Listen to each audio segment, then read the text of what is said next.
Hi friends, के unique classes में आपका स्वागत है। हम हाइट एंड डिस्टेंस का चैप्टर पढ़ रहे हैं, उसका सेकेंड वीडियो है। इसमें हम एक प्रॉब्लम के थ्रू हम आपको कॉन्सेप्ट देने का कोशिश करेंगे। बेसिक प्रॉब्लम है लेकिन उसमें कॉन्सेप्ट बहुत अच्छा है। चलिए, सबसे पहले हम क्वेश्चन को पढ़ते हैं। क्वेश्चन को पढ़ेंगे, क्वेश्चन को समझेंगे, क्योंकि कोई भी लैंग्वेज वाले जो क्वेश्चन होते हैं यानी वर्ड प्रॉब्लम वाले जो क्वेश्चन होते हैं उसको समझना बहुत ही जरूरी है। तभी आप उसको कॉन्सेप्ट से यानी उसको कॉन्सेप्ट के थ्रू बना सकते हैं। तो चलिए आते हैं। सबसे पहले क्वेश्चन में ये कह रहा है कि एक tower stand vertically on the ground from A point on the ground which is 15 meter away from the foot of the tower.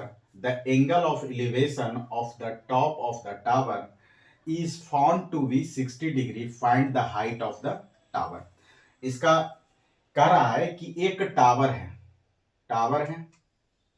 ना, एक टावर है, उसका एक टावर है, इसका हाइट ज्ञात करना है। A tower stand vertically on the ground from a point on the ground, यानी एक पॉइंट से, यहां है एक पॉइंट है, which is a 15 meter away from the foot of the tower, यानी इसका फुट ऑफ द टावर से 15 मीटर अवे है। क्या है? दूर है। किसमें? ग्राउंड। इसके ये फुट ऑफ द टावर है, इसका 15 मीटर हाइट है, यानी डिस्टेंस है, हाइट नहीं डिस्टेंस है। अब देखिए, द एंगल ऑफ एलिवेशन क्या बताए थे? एंगल ऑफ एलिवेशन का मतलब ये होता है कि हमारे जो ये हॉरिजेंटल है उससे हम ऊपर कितना दूर अपने हेड को ऊपर इंक्लाइन करते हैं, वही एंगल ऑफ एलिवेशन होता है। और एंगल ऑफ डिप्रेशन यानी अपने हेड को कितना डाउन करते हैं, उस जो हॉरिजेंटल से जो एंगल बनता है उसी को क्या बोले हैं? Angle of depression.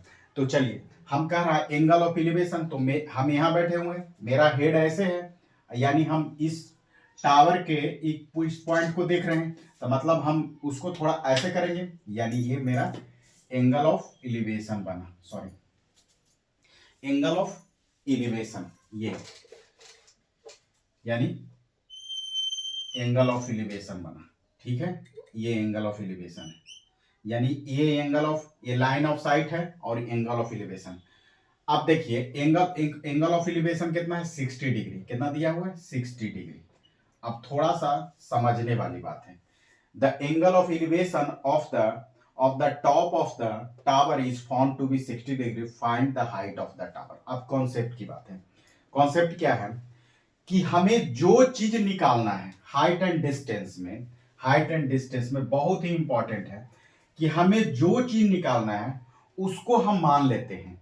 जैसे हम यहां हाइट ऑफ द टावर है तो उसको हम मान लेते हैं, let height of the tower, height of the tower बराबर x मीटर। अगर मीटर है तो मीटर में लेंगे, सेंटीमीटर है तो सेंटीमीटर में लेंगे, यानी हाइट ऑफ द टावर किसको मान लिए? x metre. अब देखिए, इंपॉर्टेंट, बहुत इंपॉर्टेंट, हम आपको ट्रिगोनोमेट्री पढ़ा चुके हैं। ट्रिगोनोमेट्री में हम आपको जितने भी ट्रिगोनोमेट्रिकल रेशियो है उसको इसमें बहुत ज्यादा यूज आता है।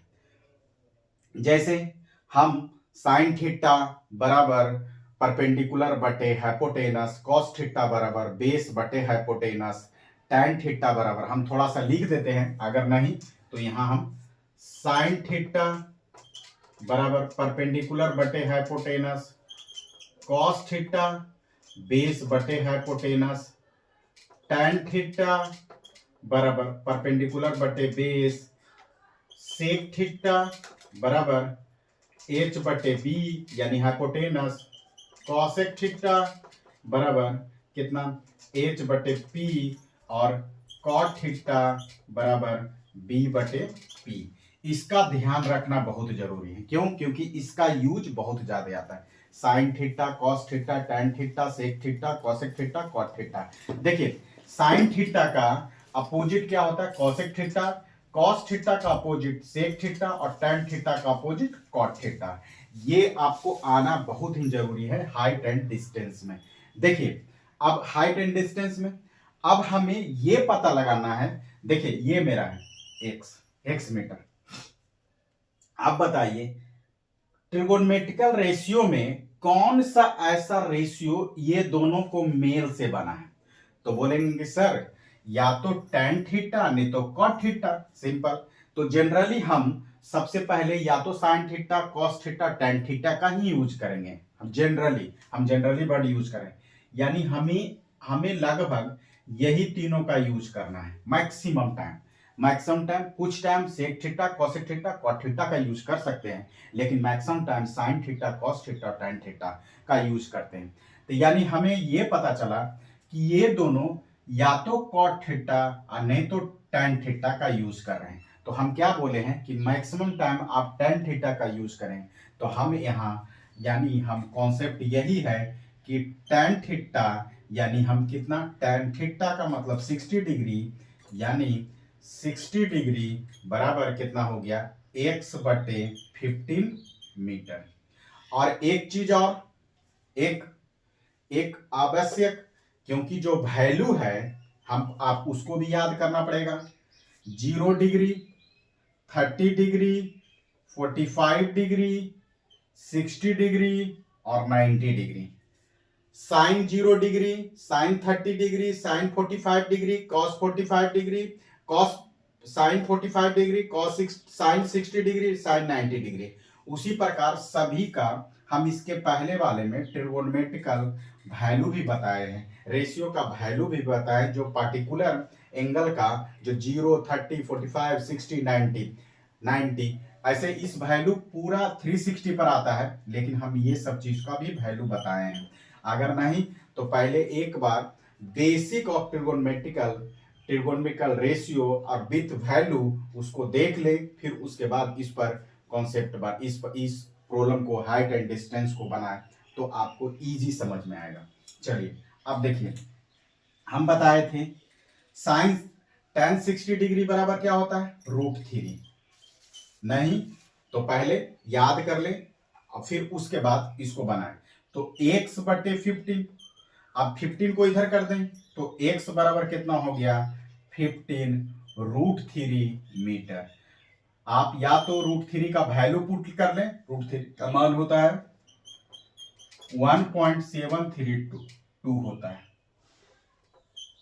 यहां पुट करें और वैल्यू का निकालें, यानी हमें जो x का वैल्यू निकालना था वो वही था। देखिए क्या किए हमें सब, अब इसकी कॉन्सेप्ट थोड़ा सा एक बार और रिकॉल करते हैं कि हम कहे थे कि अगर आपको ये ट्रिगोनोमेट्रिकल रेशियो और वैल्यू, ये ट्रिगोनोमेट्रिकल के पार्टिकुलर एंगल का value 0 degree 30 degree 45 degree 60 degree 90 degree का वैल्यू अगर पता है तो आपको हाइट एंड डिस्टेंस में प्रॉब्लम नहीं होगा। ठीक है, अब देखिए हम क्या बोले कि जो क्वेश्चन दिया हुआ उसके अनुसार इसका हाइट पूछ रहा है, तो हम पहले मान लेते हैं कि height of the tower x। अब बताइए ट्रिगोनोमेट्रिकल रेशियो में किस रेशियो में इस और ये वैल्यू का यूज होता है। तो बोलिए tan थीटा या cot थीटा। तो जनरली हम बोले हैं कि sin थीटा cos थीटा और tan थीटा का यूज करना है मैक्सिमम टाइम, लेकिन अगर नहीं तो इसका यूज करना है। तो हम क्या कहें कि ये दोनों को मिला के tan थीटा का फॉर्म, तो tan 60 डिग्री है क्योंकि एंगल ऑफ एलिवेशन 60 डिग्री है, तो x का मान 15√3। आपको ये समझ में आ गया होगा कि अगर ये कॉन्सेप्ट और वैल्यू वाले कॉन्सेप्ट हो आ जाएंगे तो आपको आंसर निकालने में कोई देरी नहीं होती।